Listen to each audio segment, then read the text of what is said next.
Mesdames et messieurs, merci à vous de nous rejoindre pour cette session d'information. La MONUSCO avance un bilan d'au moins 530 civils tués et plus d'1 milliard de déplacés enregistrés entre décembre 2022 à mai 2023 dans les territoires de Djougou et Mahagi en Ituri. Ce chiffre a été livré à la presse de Bunia par le chef de bureau de cette force onusienne, Carnasso. Pointe du doigt les miliciens de Codeco et les groupes d'autodéfense Zahir d'être les auteurs de ce massacre civil. Et dans ses propos recueillis par Marcus Jean-Loïc.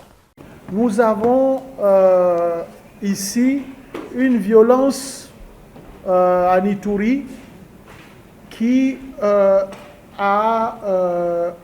4 points d'ancrage, ce qu'on appelle des centres de gravité.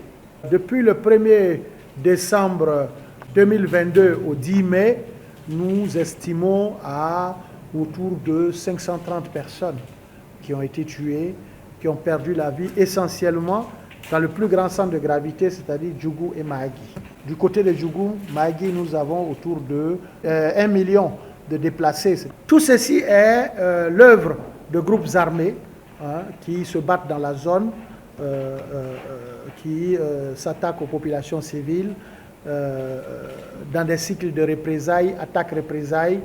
Progressivement, la situation s'est stabilisée dans ces zones-là et depuis quelques semaines, on voit que la violence a baissé d'intensité.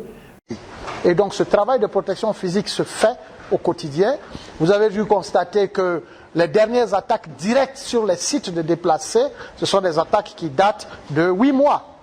Il n'y a plus d'attaques directes sur les sites parce que naturellement, avec le temps, les FRDC et la MONUSCO ont compris le mode opératoire des groupes armés et progressivement, un dispositif a été articulé aussi pour les tenir loin, pour éviter qu'ils s'approchent trop près de ces camps-là aussi. Et je profite de votre micro pour que tous ceux qui commettent des crimes sachent qu'ils sont imprescriptibles. Il ne faut pas que les gens pensent qu'ils peuvent aller massacrer des civils, des femmes et des enfants et aller tranquillement, ça va continuer. Tôt ou tard, la justice va les rattraper parce que la justice congolaise documente systématiquement tout ce qui se passe. Et il faut que chacun comprenne ce message. Et la MONUSCO est là pour appuyer la justice dans ce sens.